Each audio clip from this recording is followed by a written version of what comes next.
welcome to Whispers. So, I came across this news headline about Kayode Ariwoola, and as the Yoruba say, orúkọ ọmọ ló máa ru ọmọ. Ever since he's been made the Chief Justice of Liberia, it's been one. He has been in one Ariwo or another.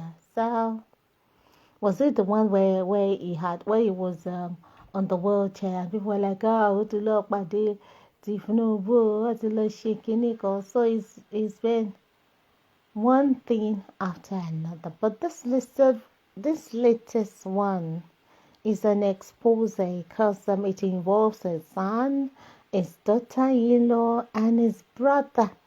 After all, àwọn Yorùbá máa ń sọ pé tá a bá fún wèrè lọ́kọ even wèrè tá a bá fún wèrè lọ́kọ ọ̀dọ̀ ara ẹ̀ ló máa ró sí. So Káyọ̀dé Ariwoola ó ti ń woko sọ́dọ̀ ara ẹ̀, sọ́dọ̀ ọmọ ẹ̀, sọ́dọ̀ aya ọmọ, sọ́dọ̀ mi ò mọ̀ bóyá àbúrò ẹ̀ ní àbẹ́gbọ́n. So wọ́n ti ń ṣe ìjọba Ariwoola, fọmọ Ariwoola, fẹ́bẹ́ Ariwoola, fáwọn Ariwoola. So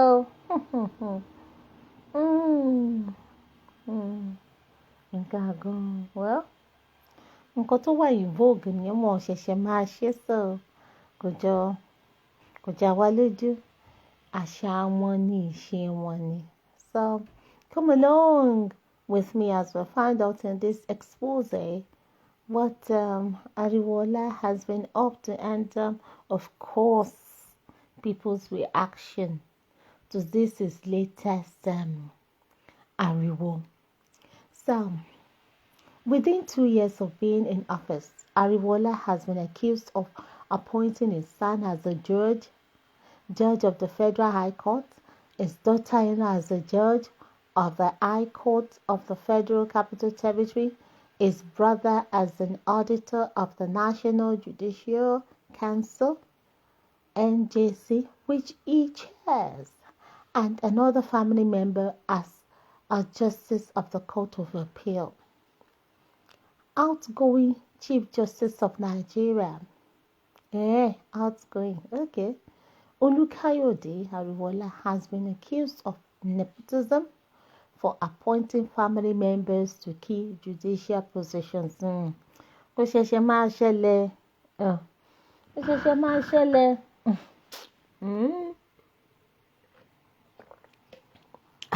Ìgbà ẹ̀ ni, òun ló kàn. So, within 2 years of being in office, Ariwoola has been accused of appointing his son as the judge of the Federal High Court, his daughter-in-law as the judge of the High Court of the Federal Capital Territory, his brother as the auditor of the National Judicial Council, which he chairs, and another family member as the Justice of the Court of Appeal. Ariwoola reportedly acted with blatant disregard for the authority of the Chief Justice of Nigeria, CJN, and the Judicial Code of Conduct, which explicitly prohibits nepotism. Buhari náà ṣe bẹ́ẹ̀.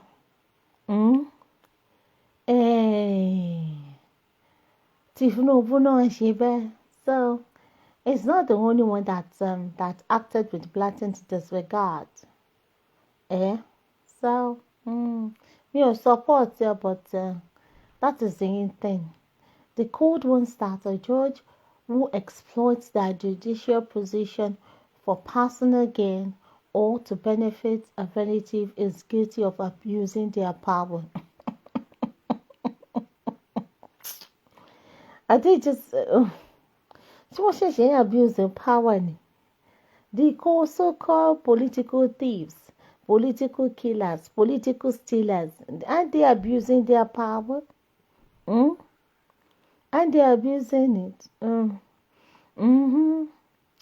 Justice Ariwoola will exit his position as CJN on August 22, 2024, upon attaining the mandatory retirement age of 70.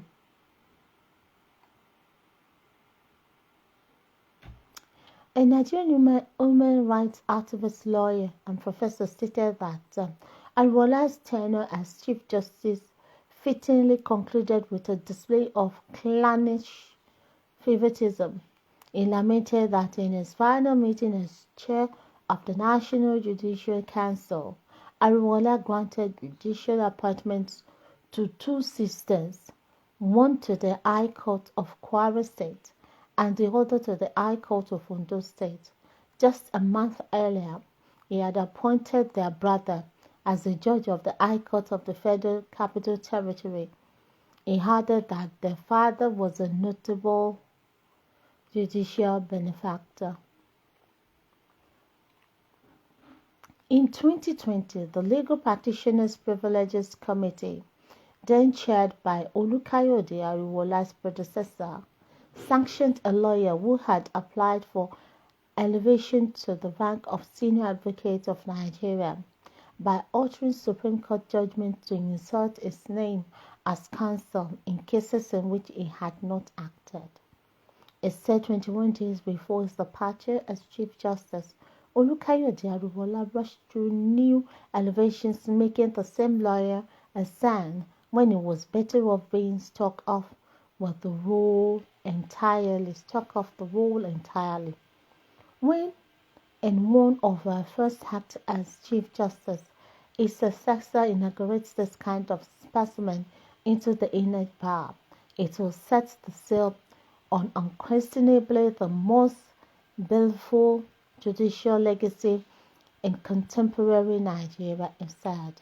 Addressing the opening of the legal year before a special session of the Supreme Court, the last to be presided over by Olukayode Ariwoola as CJN in November 2023, Ebun Shofunde, a senior advocate of Nigeria, speaking on behalf of the body of Senior Advocates of Nigeria, testified that judicial reputation is at an all-time low, to a point where it may no longer be redeemable, and ended with the complainants that Supreme Court judgments under him had become perfunctory.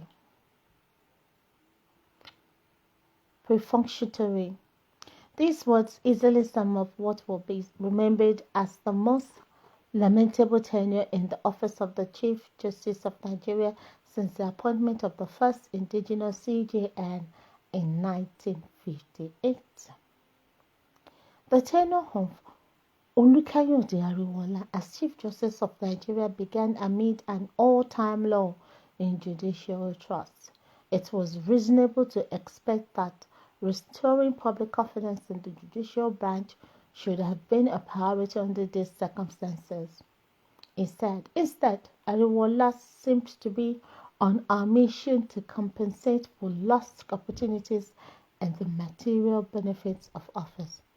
The result was a tenure that further eroded public trust in the judiciary rather than rehabilitating it. As CJN, Olukayode Ariwoola will be remembered for the speed with which he addressed any previous neglect, real or imagined, of the welfare of his own family and his beloved village, Iseyi in Oyo State. Oh, yeah. Ará Ìsẹ́yìn, Ìsẹ́yìn Orò, ọmọ Ìbẹ̀dì Ìmọ̀kọ, yeah.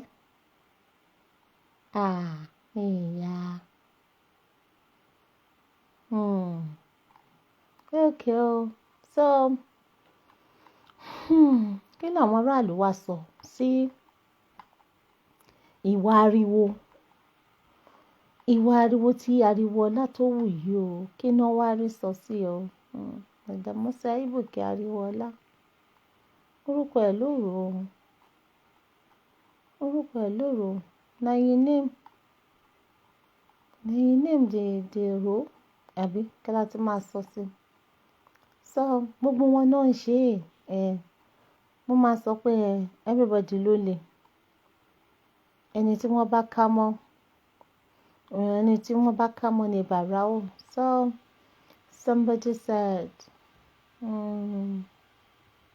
Nigeria has been unofficially privatized without even Nigeria's public intellectuals knowing it.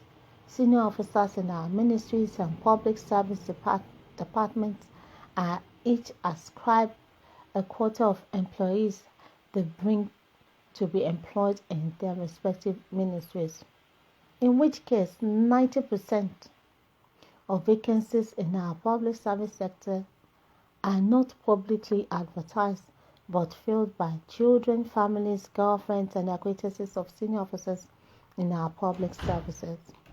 This is the underlying reason for chronic youth and graduate unemployment and our public service a total mess in Nigeria. This was the case in Bangladesh and precipitated the well-organized and goal-oriented protests that reversed the corrupt and disgraceful practice with the advent of a truly intelligent and patriotic interim government led by Nobel laureate Mr. Yunus. Ó wọ́ọ̀kì fún wọn ní Bangladesh. Wọ́n ká máa wo ti Nàìjíríà. The Supreme Court Justice has already gone down in history as the most incompetent and most corrupt person ever to hold that position since Nigeria became a sovereign nation. Is blatantly nepotistic and clammish appointments, the mediocre rulings on his watch, the massive bribery and corruption on his watch, etc., which has ultimately debased the honor and prestige of the Nigerian judiciary, has earned him a dishonorable seat on the wrong side of history. It will take decades of conscious and determined hard work for the Nigerian judiciary to regain the trust of the Nigerian people or that of the international community. The judiciary has today is solidly nested as an appendage and surrogate of Nigeria's corrupt political establishment, and as long as this ignoble fellow remains at the helm of its affairs, there is no hope for Nigeria vis-a-vis the rule of law. Absolutely. As a lawyer, one would have expected Ariwoola to think that indeed this is wrong. Where is the justice? Is he saying he hadn't know how hard it is to study law in Nigeria? This is not supposed to be an inheritance. You can do that if you have fought for regional system. To do this in a one Nigeria structure, it means Ariwoola supports one Nigeria. So, what should happen to advocates of regional system? And when they are one benefit of a regional system,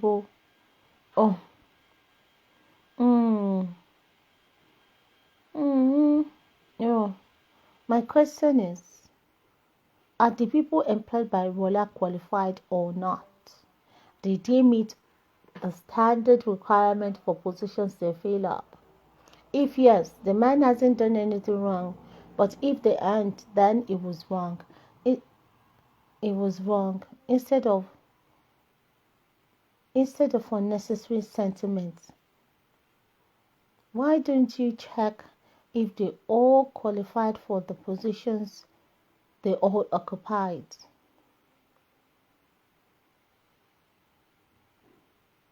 Yeah, people should look for better things to talk about instead of being petty. Petty, sha. It is not. Somebody said it is not about qualification. It is about favoritism and nepotism and fairness. Do you understand what is happening here? For example, a qualified candidate whose family is not well known will not get the appointment. Are they the only ones qualified for the position? Which criteria did he use in choosing his family members? The pertinent question is, was due process followed? If they were recommended by the NCJ, why should the CJN reject them? On the flip side, should they be disqualified just because of their relationship with the CJN? Okay. Ìjọ máa debate ẹ̀.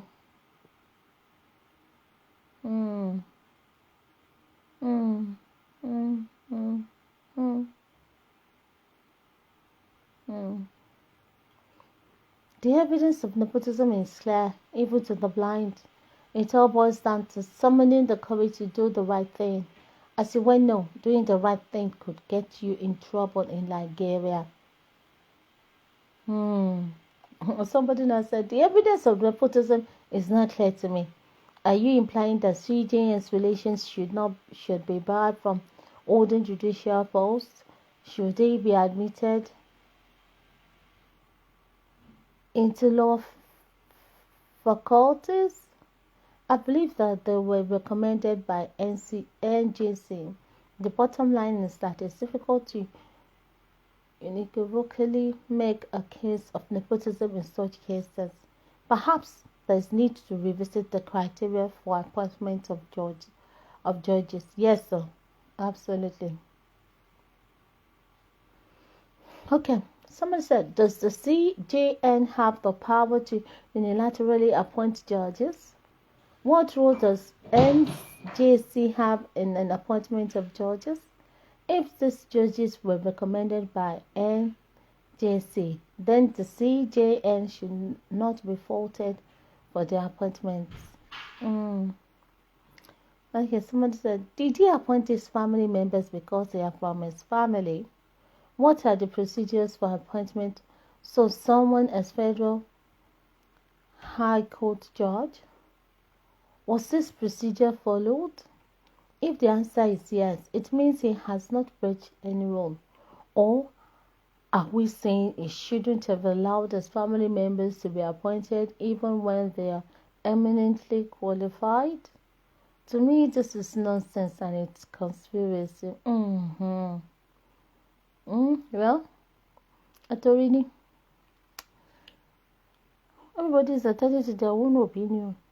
So, there seems to be a debate going on with regards to what Ariwoola did by appointing his son, his sisters, his brothers into the top tier judicial office appointment. So,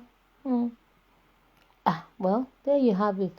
Ó ṣáà ti fi position ni ó ti fi better life àwọn family members so that later on they won't come and be liability to him. Wọ́n ní sọ pé ìgbàtẹ́ jẹ́ rájí tálẹ́jí olówó wọ́n jà sí kòtò wọ́n jà sí gegele à ń jẹ́ ẹnu owó ẹ̀ ní so báyìí sí wọ́n ti jẹ́ ẹnu owó ẹ̀ wọ́n ti jọ láì wọ́n lè di tẹ́ ẹ̀ so ó ti kọ́ mọ́ ó ti kó wa àná ó fẹ́ àbúrò sí ó fẹ́ àwọn àbúrò obìnrin sí ó fi ọkùnrin sí ó ṣe dáadáa àbí ó ṣe dáadáa ìyẹn náà torí mọ̀ pé òun Ariwoola ṣe pé òun ò nítorí pé òun lọ sẹ́dẹ̀ kó òun bá ẹ̀dẹ̀ jẹ́ torí tóun bá tẹ̀dẹ̀ dé ẹ̀dẹ̀ ló máa padà sí so ó ti gbà wọ́n nígbà òjò tó bá dìgbà ẹ̀rùn ó ti gbà wọ́n nígbà ẹ̀rùn so tó bá dìgbà òjò wọn ò ní gbàgbé òun náà wọ́n ti domi síwájú kó lè bá àtẹlẹ̀ tútù so na dem ìgbà mélòó nothing lasts forever whatever position tí wọ́n wà wọ́n lè wà ń bẹ̀ forever. That is the bottom line. So guys, there you have it. Why not if not? After all, that is the in thing now. Everybody, government by themselves, for themselves, government by the people, for the people. Government by themselves for their family. So that is it. Tó bá jẹ́ all these people talking now, àwọn náà máa ṣe jù bẹ́ẹ̀ lọ. Wọ́n máa ṣe jù bẹ́ẹ̀ lọ so but kò yẹ kó rí bẹ́ẹ̀ ṣá. Tó bá merit ẹ̀ tó bá qualify for why not if not. But if based on the kíní pé ọmọ wa ni ẹjọ́ ṣe ìyẹn ó kù díẹ̀ káàtó. It's all good. It's all good. So nǹkan tí wọ́n ní Chief Justice yìí tó ṣe nìyẹn tó bá dẹ̀ ti di I think it's towards the end of this month it's gonna ní gbogbo ẹ̀ láriwo bá pín. So guys, until I come your way again, it's an interesting headline. Thanks for listening to me. Bye.